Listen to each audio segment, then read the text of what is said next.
Thumbs up before you honk.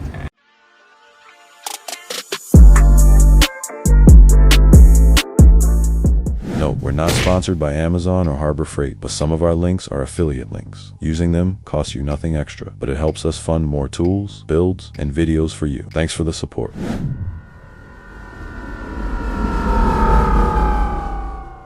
Hey there, welcome back to RevRender Garage. If you're new, thanks for stopping by the channel. Check out a bunch of our videos. We have a lot of different content. Today's video, however, is going to focus on safety.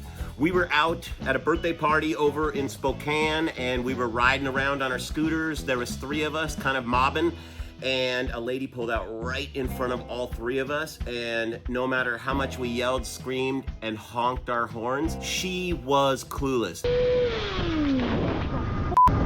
So today we are installing this lightweight dual tone horn, which is actually about 70 dBs louder than what we currently have on some of these little scooters. Most scooters are about 80 to 90 dBs for their horn. This is 150 dBs. This level of decibels is actually what you would find on large semi trucks.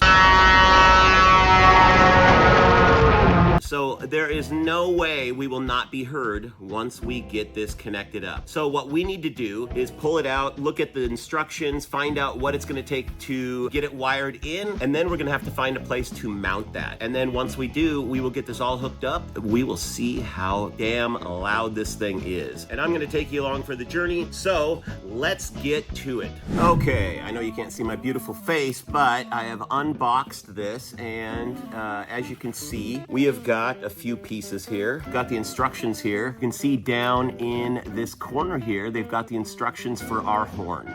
It's pretty simple. You're basically just gonna take your yellow wire and you're going to connect that up to this left side, and then you've got a ground wire that you're gonna connect here, and then you have got your power wire that goes straight to your battery. It's got an inline fuse, just like that. The ground is gonna go to the ground on your battery. And then here, we've got a little adapter for something. It's not really an adapter, it's more of just a plug housing, and I'm not sure what that goes to. We also have the mounting hardware, which is a bolt, a nut, and this little plastic spacer. Don't know if that's gonna work in our application, but why don't we get a test battery over here and just give this a little test-a-running one too. So I'm gonna connect up to the positive side. I'm gonna connect up to the negative side. I'm gonna face the horn away from me because I'm guessing this thing is gonna be nasty loud. Now, all we're gonna do is we're gonna ground this out and we're gonna touch this just like we've touched the horn button. Okay, here we go. Yeah, that's loud. Ready? Hello, that's gonna get some attention. Why don't we get to finding out how we're gonna mount this, and we'll take it from there. Okay, we're at the bike, and I just gotta say, even though the shop's not done, it is so nice. Oh, this room to work. Tons of room to work. Hell, there's 5 scooters parked right over there and a right here. Anyways, let's get back to business here. So what we've got is our scooter here. I'm gonna try and mount the horn underneath the plate that goes under the seat. I'm gonna remove these saddlebags that I have on here because they're in the way, and we're gonna remove the seat because it's in the way. So let's get that done first, and then we will come back and show you what we're working with. So to remove the seat, we have got our 10mm deep socket, and we've got a pair of flush cutters, which is gonna get us through the zip ties to free up our saddlebag. Let's get to it.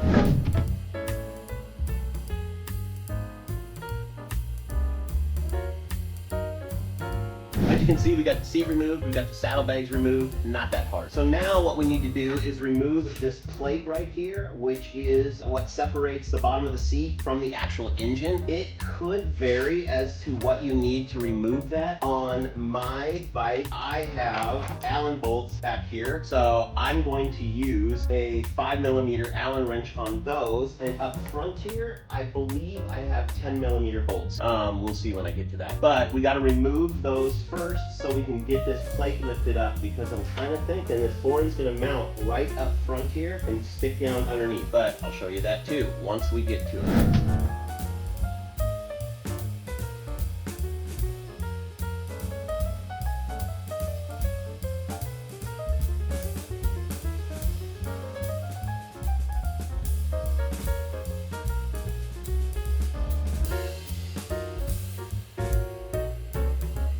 Okay, so now that we've got this plate off, thanks to our Pittsburgh socket set, and thanks to our Pittsburgh wobbly socket extensions.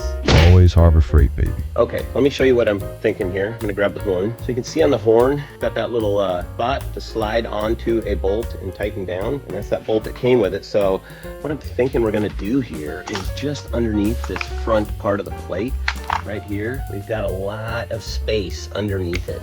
Okay, so now you can see under here, and this is the front left part of the plate if you were facing forward on the bike. So what I want to try to do is just set this up in there and see if I can actually have enough space to mount it.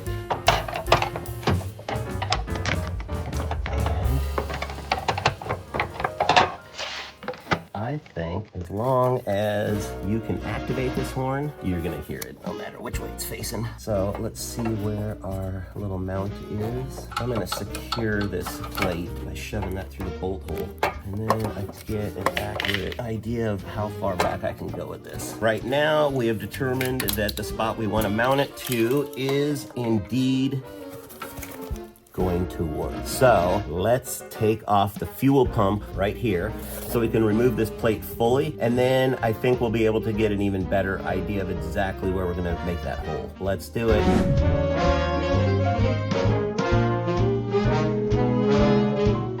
All right, we got the fuel pump off of the underplate here, and the fuel pump mounts with 10mm bolts. We got the underplate off underneath the seat. We got the fuel pump disconnected from it, which allowed us to remove it fully.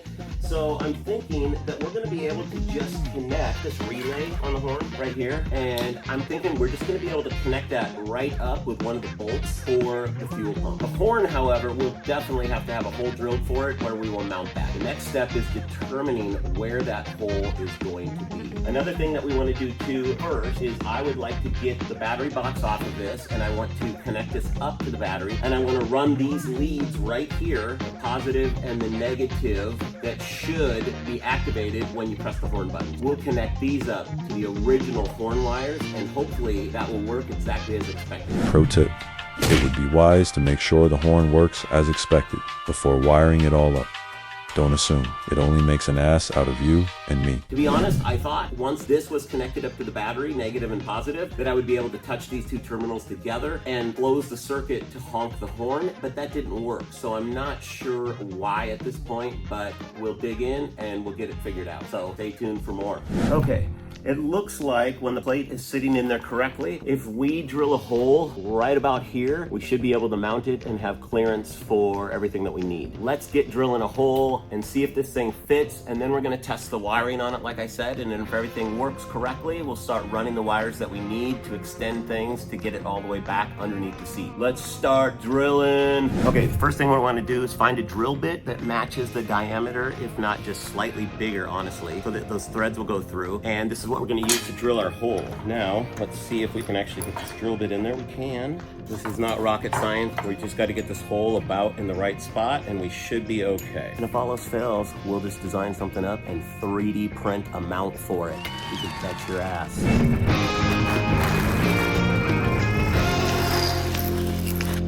All right, we are done because the drill bit has come out. It's okay though. We got through. Let's see if our bolt fits. All right, we got our plate here, we've got our horn here, and we have got our mounting hardware. What we're gonna do is put this on our little workbench. Let's see here. Got this little tab right here, and then it's got a hole.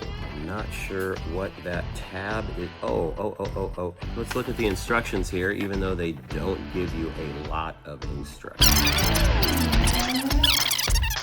I believe the horn runs with just the key on. That means we're running on DC power, which is good.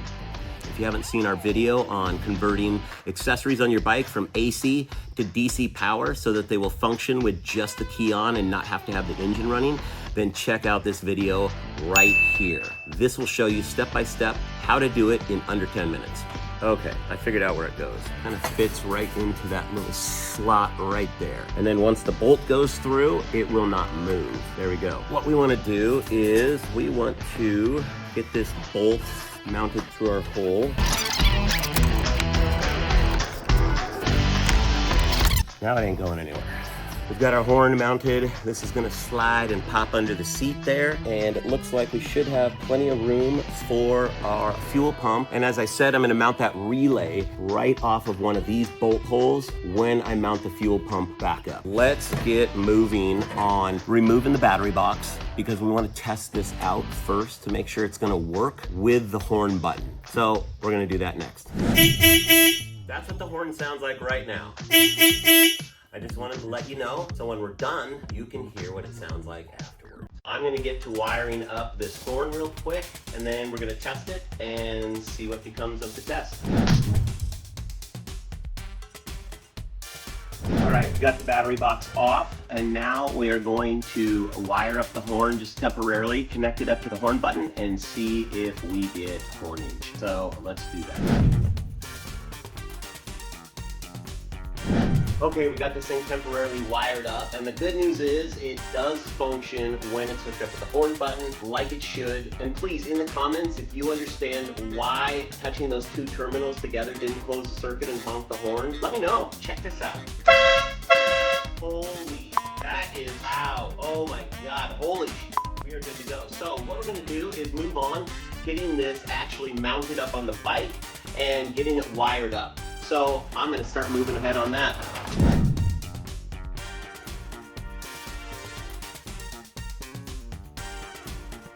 All right, folks, we have got all the wiring run. We've got the horn in place. It fits exactly the way we wanted to, and I have actually tested it on the bike. The only thing left to do is button it all up, but let me show you what we have done. So we've got our horn down here, just like we talked about, and we ran the ground directly to the engine. We ran a power wire from the battery all the way back. This is the one with the inline fuse, and that connects into that relay that we had.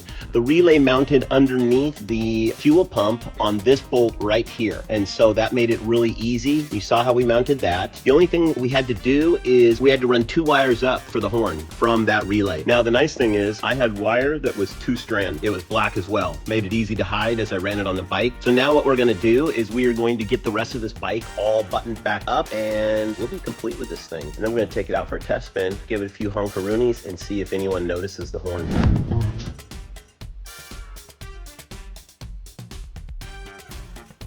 All right, folks, we got this thing all buttoned up. Not much to show you on it, because if we did it correctly, you're not gonna see any wires dangling. Everything is gonna run right off the horn button just like it did before. The only thing that you will notice is that you will see the horn down here a little bit, which is okay. It's red, kind of matches the bike. I might replace it with a black one at some point, but what I'm gonna do is I'm gonna take you up here to my front porch. What we're gonna do, we're gonna sit up there, and we are going to... We? Who's we? There is no we. You're gonna sit up there. All right, folks, I've got you about 100 feet from the street down here. We're gonna start up the scooter right over there, and we're gonna take you down the street. We're gonna cruise past, we're gonna honk the horn so you can hear just how loud it is. I know this isn't a real life test because you're not here in person, but audibly, you should be able to tell just how loud that horn is being this far away. So let's get down there, start up the bike, cruise down the street, and give us some honkaroonies and see what happens.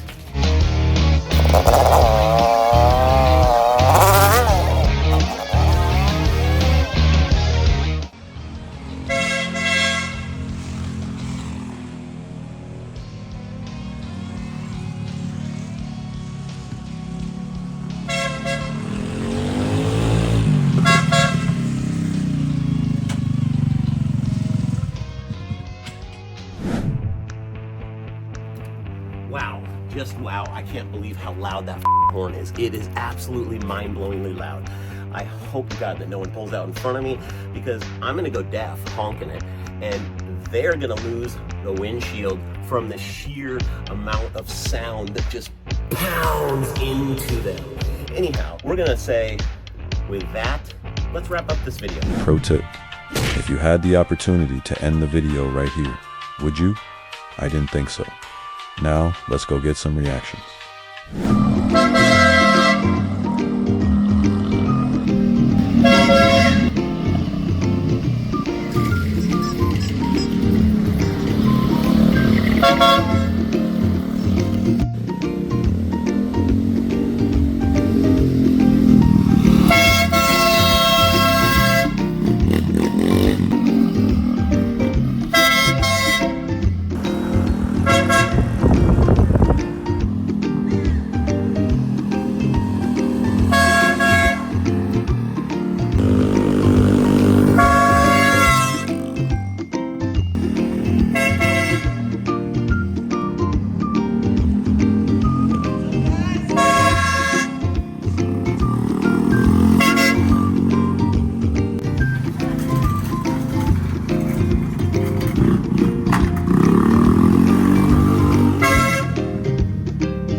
as instructed.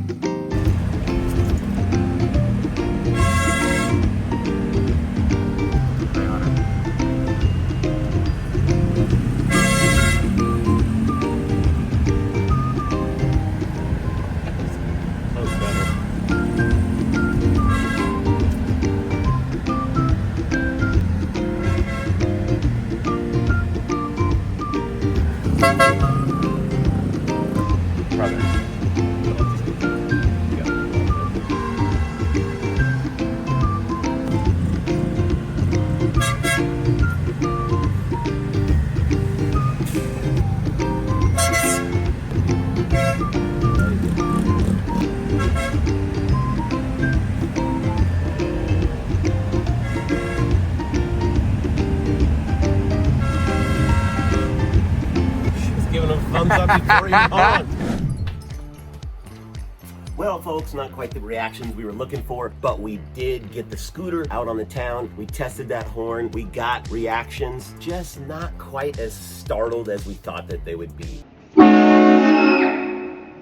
But we did prove that this horn works, it works well, and it will fit almost all small scooters. You just have to find the right spot. It's easy to connect and it will make a safer ride for you. With that, I'm gonna wrap up this video and I'm gonna say, if you like the content, then subscribe. If you have a question, leave us a comment. We'd love to hear from you. If you haven't turned on your notifications, turn those on. And most of all, give us a like if you did like the video. Until next time, RevRender out. As always, thanks for watching. Tune in every Saturday for a new video. Also, don't forget to like, subscribe, and comment. Those likes really help us out with the YouTube algorithm. Until next time, RevRender out.